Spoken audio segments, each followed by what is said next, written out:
You're watching Laura Collins, where we break down the most jaw-dropping, pulse-pounding moments in modern warfare, one mission at a time.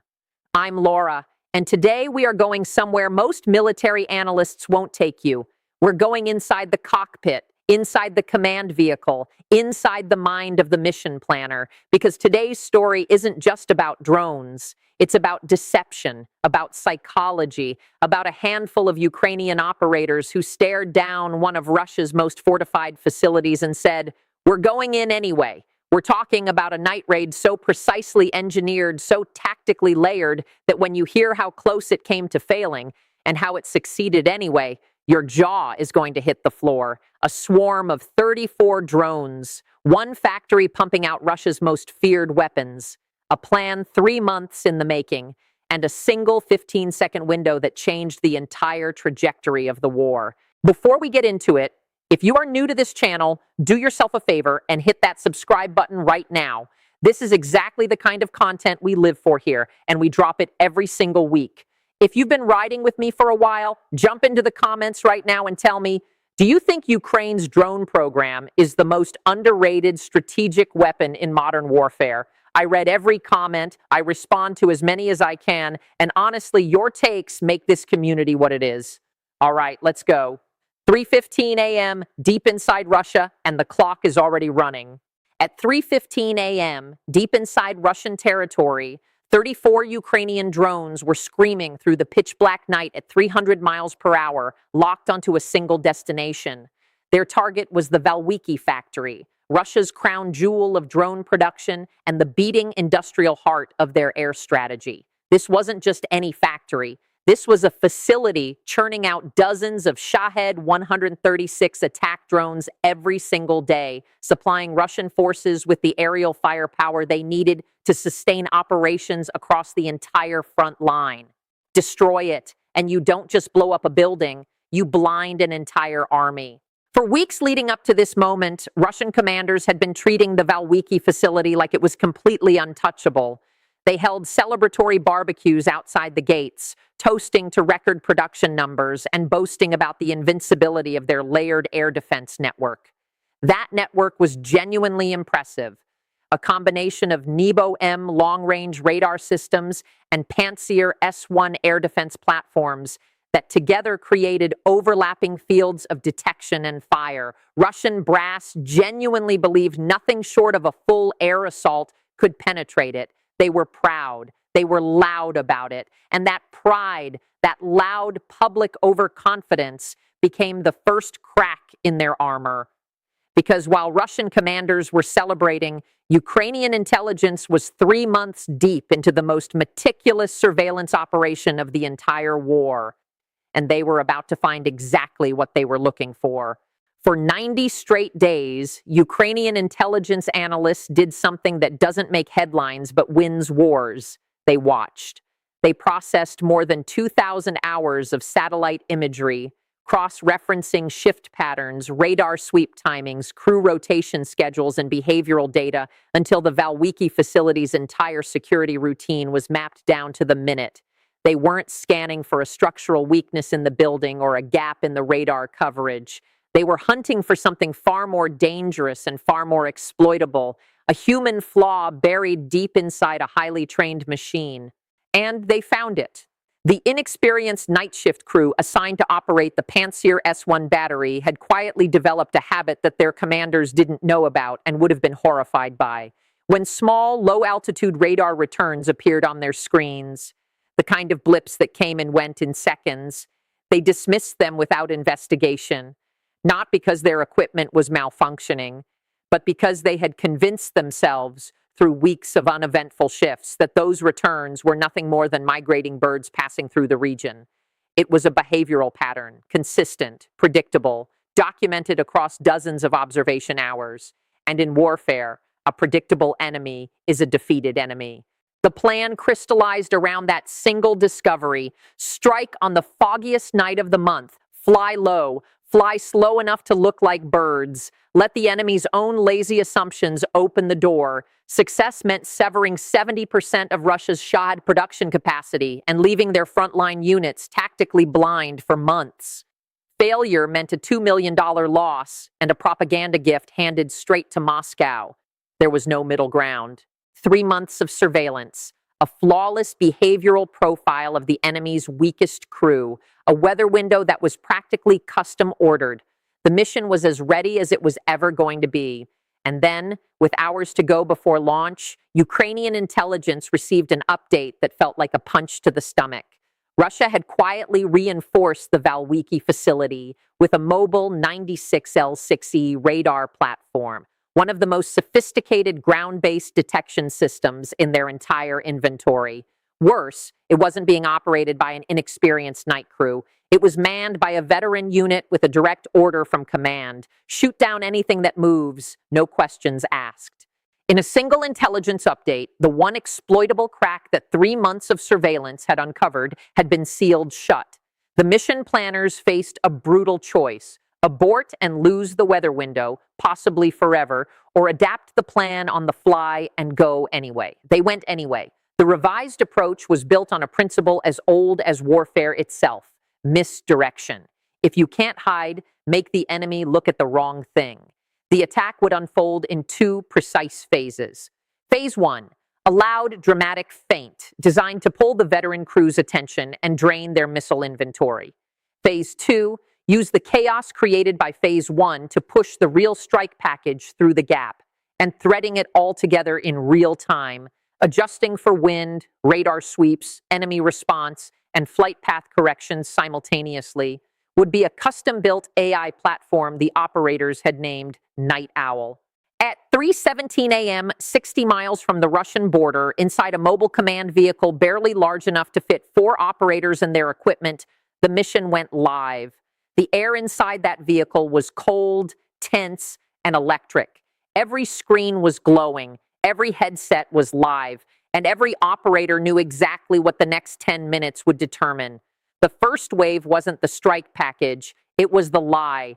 10 British-built Banshee Jet 80-plus drones were launched into the night air, climbing fast and broadcasting a massive, meticulously crafted radar signature, one that looked, to any radar operator scanning their display, identical to a full squadron of Su-27 flanker fighter jets bearing down on the facility at speed. It was theater. Expensive, precisely engineered theater designed to trigger exactly one reaction from the Russian command bunker. While the Banshees climbed and screamed and demanded attention, the real strike force, 34 Ram 2X drones, lifted silently off the ground and immediately dove to just 100 feet of altitude, disappearing into the thick Belgorod fog like wolves slipping into tall grass. High above, at 15,000 feet, an RQ-20 Puma reconnaissance drone was already circling invisibly, feeding live data into Night Owl's processing core. The AI was calculating crosswind compensation, radar detection angles, and optimal spacing between every single drone in the formation, all simultaneously, all in real time. The human operators weren't spectators. They had manual override capability on every single drone, and were watching every readout with the focused intensity of surgeons. The swarm had 7 minutes to reach the factory, not 8, not 6, 7. After that, the veteran Russian crew would have enough time to sort through the noise and find them. At 3:19 a.m., the Russian commander did exactly what the Ukrainians had designed him to do. He looked left. The 10 Su-27 signatures blazing across his tactical display were impossible to ignore and, more importantly, impossible to misidentify given their speed, altitude, and radar cross-section. He didn't deliberate. He didn't second-guess. He gave the order. The Panzer S-1 roared to life, and within 30 seconds, 6 Banshee decoys were blasted from the sky in brilliant orange fireballs that lit up the pre-dawn darkness. From inside the Russian bunker, it looked like a textbook intercept. From inside the Ukrainian command vehicle, those 6 blinking icons disappearing from the screen were the sound of a door creaking open. But the Russian commander's instincts were sharp, and the moment his primary threats were down, he was already hunting for what he'd missed. He ordered a full-spectrum sweep, all frequencies, all altitudes, no assumptions. Night Owl responded instantly with Phantom Echo. The remaining Ram-2X drones fractured into 3 erratic subgroups and began flying patterns pulled directly from biological data on large migratory birds native to the Belgorod region. On the Junior Crew's Pantsir console, the threatening red icons that had been tracking toward them softened and scattered into non-threatening biological returns. At the same moment, the Puma dropped a single infrared decoy from altitude, not designed to fool a missile seeker, but to flood the Panzer's ground-based optical cameras with a blinding white flare that the fog scattered into a complete whiteout. The Junior Crew, overwhelmed and disoriented, reported the sky clean. For exactly 15 seconds, the gap was open. And 15 seconds was all they needed. Or so they thought. The veteran commander was not looking at the main display when his Junior Crew called the sky clear. He was leaning over a secondary terminal, eyes locked onto the raw, unfiltered data stream coming from the 96L6E backup radar, and what he saw there made his jaw tighten. The biological returns were wrong. Not wrong in an obvious way. Wrong in the subtle, almost imperceptible way that only someone with years of hard-earned radar experience would catch. The spacing was too consistent.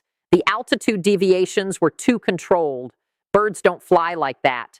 He drew a targeting box around the cluster, manually overrode the system's threat classification, and fed that raw data straight to the Panzer missile launchers. 4 SA-22 missiles erupted from their tubes with a sound like the world tearing open, each one accelerating to 4,000 feet per second with seekers locked and hunting. And then the sky itself turned against the mission. A vicious, unforecast 25 mph wind shear tore through the drone formation with zero warning.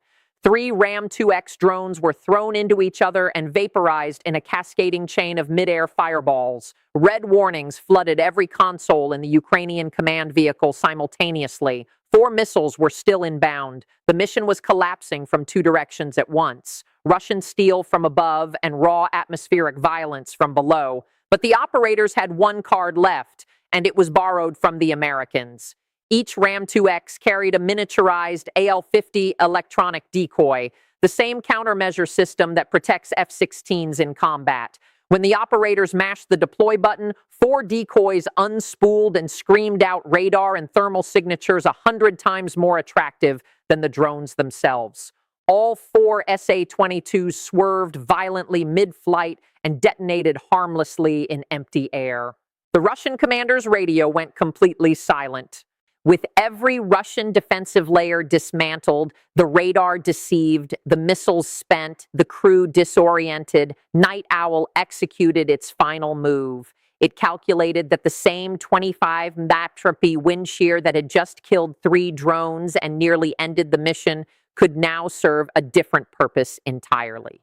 The AI adjusted every remaining drone's flight profile to use that wind as a tailwind, accelerating the swarm into their final attack runs faster than any planned approach would have allowed. The remaining Ram-2X drones broke into 3 precisely coordinated strike groups and closed on their targets with INS GPS guidance systems holding a margin of error of just 3 feet. 3 feet. The 15-pound shaped charges were armed with 0.8-second delay fuses, a critical engineering decision designed to let each warhead fully penetrate the facility's roof before detonating, maximizing the pressure wave within the enclosed industrial space rather than dispersing it outward. The result was a 30,000 psi catastrophic pressure event that shredded every circuit board, server rack, and electronic component within a 50-foot radius of each impact point.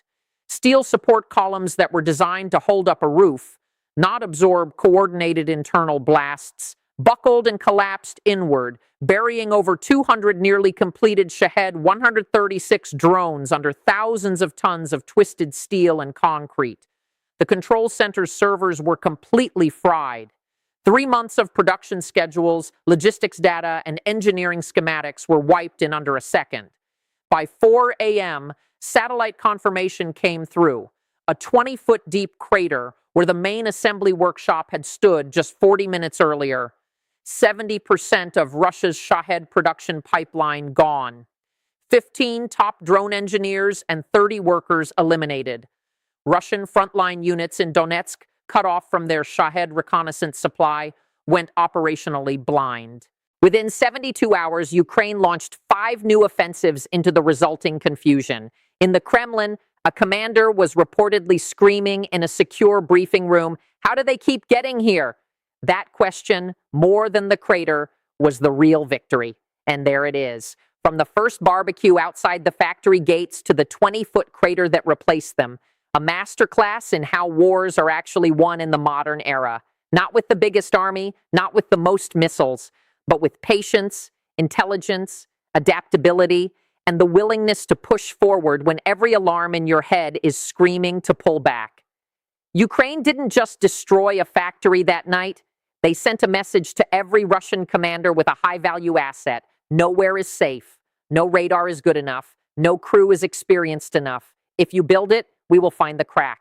Now I want to bring you into this because honestly, the comment section on this channel has some of the sharpest tactical minds I've come across anywhere online. So here's my question for you this week. Where did the Russian commander actually lose this battle? Was it the institutional arrogance that let an inexperienced night crew develop sloppy habits in the first place? Was it the moment he committed his entire pantsir volley to the decoy jets without holding anything in reserve? Or was it something more subtle? The over-reliance on a single backup radar system as his last line of defense? Break it down for me in the comments. I'll be reading every single response and pinning the best tactical analysis I find. And if you are not subscribed yet, what are you waiting for? We are just getting started. Coming up next, we're going deep on the Ram 2X drone itself and pulling apart the British Banshee decoy system piece by piece. These are videos you genuinely do not want to catch late. Hit subscribe, tap the bell so you never miss a drop, and I will see you in the next one. This is Laura Collins. Stay sharp.